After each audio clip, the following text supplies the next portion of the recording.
So, everybody, yo, Percocet, Miley Percocet, Miley Percocet. What's doing, guys? Alex Jason back here with a brand new video.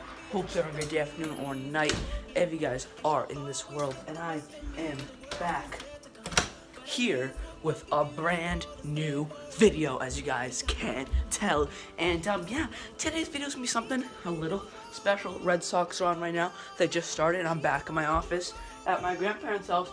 There's a spider up there. I'm not gonna mess around with that. And yeah, I think you guys know what the video is by the title up there. And yeah, let's get it started. So this video is a Celtics recap of the whole entire season.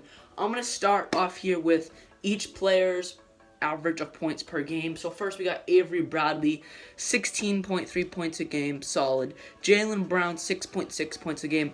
I expected some more from Jaylen Brown. I know he's a rookie and all, but I expected him getting 10 points off the bench. But when he's out there, he really does make this team shine. Great player. Jay Crowder, 13.9 points. I think he should be 15, like middle of the pack there. Gerald Green, 5.6. He doesn't play that much, but when he's out there, terrific offensive player. Now, this one really bummed me out. Al Horford, 14 points a game. Al Horford, we picked him up in free agency. He's supposed to be, besides Isaiah Thomas, he's supposed to be our franchise player. 14 points. If you look at franchise players in this league, Isaiah Thomas averaging 28 points. Boogie Cousins, 30 points. Anthony Davis, 35 points. Stephen Curry, 28 points. LeBron James, 32 points. Kyrie Irving, 32 points. You get the gist here. For a franchise player, that's a little low. I think at least 20 points, because we do have two great players, but at least 20 points in my eyes, in my opinion. Then Demetrius Jackson, he came up from the D-League a few times, 2 points. Nothing really to say there. Jonas Drebko, 3.8. That's a little low for coming off the bench. He does play a lot. He usually comes in end of the first, early second, so that's low. Now, this one I'm not upset about. Amir Johnson, who is a starter, 6.5 points a game. I'm not mad about that because his defensive skills are off the charts.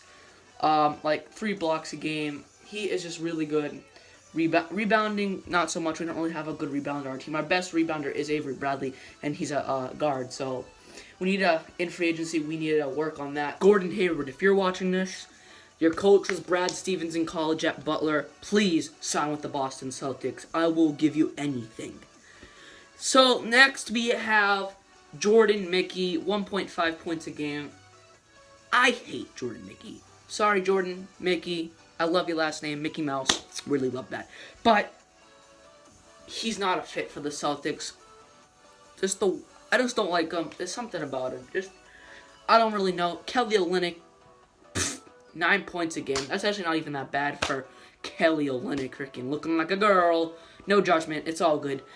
No, but there's this YouTuber. He calls him like the worst names. I can't say him on here because I have a clean channel. But yeah, I don't care if he looks like a girl. He's a solid player.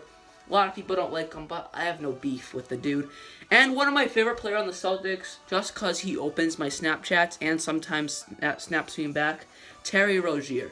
5.5 points a game. I actually do expect a little more from him because he is a freaking beast. This dude is a beast. I love Terry Rozier. He got those dribble moves, woo, fake it over there, pop a tray in your face. No one cares.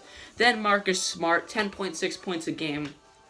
I love that. He's getting points, and he's one of the best defenders in the league. I couldn't ask more for the dude. I love him. Hopefully he stays on the team for a while, but like I said in a prior video, he probably will not stay on the team for a while. It was top 5 favorite Celtics players. Go check it out. Because he's the type of guy that will be a franchise player sometime in the future. And that won't be at the Celtics because we have a million draft picks. Unless he'll become the starting shooting guard after Avery Bradley decides to scoot on and skirt out of here. Next, we have Isaiah Thomas. Nothing to say there. GOAT, IT4, king of the fourth quarter, 28.9 points a game. Great. Nothing else. Then James Young, 2.3. Don't give a crap about him. Solid, but he's getting paid way too much. $2 million just to sit on the bench. I do that any day of the week. Tyler Zeller, 3.5 points. He's also getting paid like $4 million just to sit on the bench. I also do that any day of the week. He comes in, I don't know, maybe like 10 games. He actually started the first game of the season, fun fact, don't know why. But, no, that was last year, never mind. Scratch that.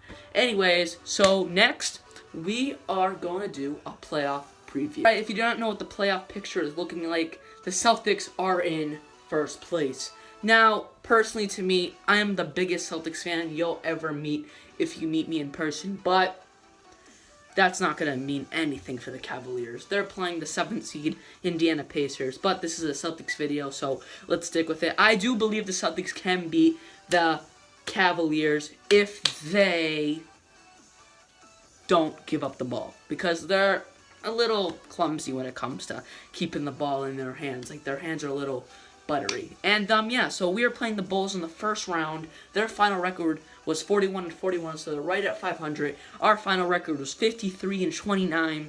I couldn't have asked for a better season. First place in the East. We're better than the Cavs, statistically, but we all know LeBron is a GOAT. And Kyrie Irving, one of the best point guards ever, but he's not better than Isaiah Thomas. Just saying that. I know a lot of people can disagree with me, but my opinion. And, yeah, I think we are going to win the series in 5. We are going to win the first one here in Boston, lose the second one here in Boston, win 2 in Chicago, and then win the last one here in Boston. I think we're just going to go to 5 games, maybe 6, but definitely not 7. Chicago is going to give the Celtics a run for their money. But the Celtics, if you do not know, they are one of the best fourth quarter teams, not just because of Isaiah. Their mind just goes to turbo in the fourth quarter. And the last game against the Bucks, they scored 30 points in like 5 minutes, with the Bucks scoring like 2. So, you know, if you don't believe me, there's a stat right there. And then the Washington Wizards play Atlanta.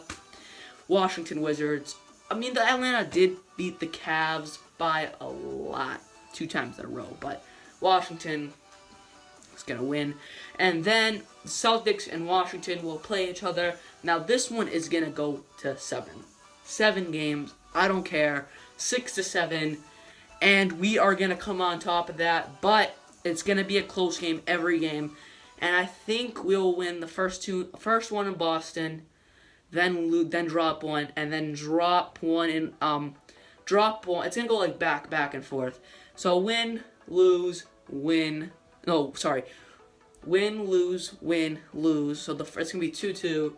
And then I think we'll lose another one, come back, and then win. I just think it's going to be a really tough series for us, just knowing the facts about both teams. And they hate each other, so I don't know. And then the Celtics will go to the Eastern Conference Finals. And then Toronto and Milwaukee. I think everybody's saying Toronto because they have DeRozan and Lowry. I'm not a big believer in Lowry. DeRozan is a beast. I'll give him that. But Milwaukee, Giannis Antetokounmpo, Chris Middleton, Jabari Parker, that rookie of the might be rookie of the year. I can't really think of his name right now. Matt Monroe. They are not Matt, something like that. They are a very underrated team, but I think Toronto's gonna come on top. Serge Ibaka, excellent trade piece that came from the Magic this year. I think Milwaukee not gonna win this, but if this was 2 years in the future, they would definitely come on top here just because they're not very inexperienced team. All those guys I named except Monroe are like 25 years or younger, so they're not really playoff experienced, so that's why I don't think they'll come on top. And when the Raptors are very, very playoff experienced, with Serge Ibaka coming from OKC, went to the NBA Finals. DeRozan and Kyle Lowry, they're like in their late 20s, but they've been in the playoffs every year, I'm pretty sure. And yeah. Then we have Cavs and Indiana. Cavs are just gonna roll over the Pacers. I think the Pacers will take 1 game from them just because Paul George is a beast. And yeah. So then we'll have Toronto and Cleveland in the Eastern Conference semifinals. Or you know what? I don't know what it's called. I think the Cavs.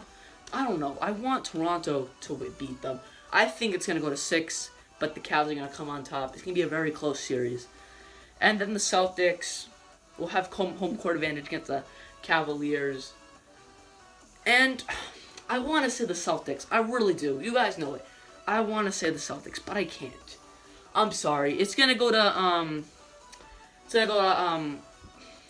I want to say 6 or 7 games, but truthfully, it's gonna go to 5 games.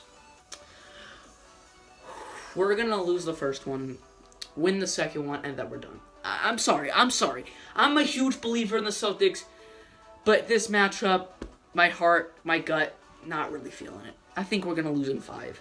If you have something else, put it in the comments below. This video is a little long, so I'm gonna do the Western Conference at another date. The playoffs start tonight, so you guys will know who has a lead in most of the games here. And the Celtics are on tomorrow at 6:30 Eastern Time. You don't want to miss it. And yeah, hope you guys did enjoy the video. And like always, peace.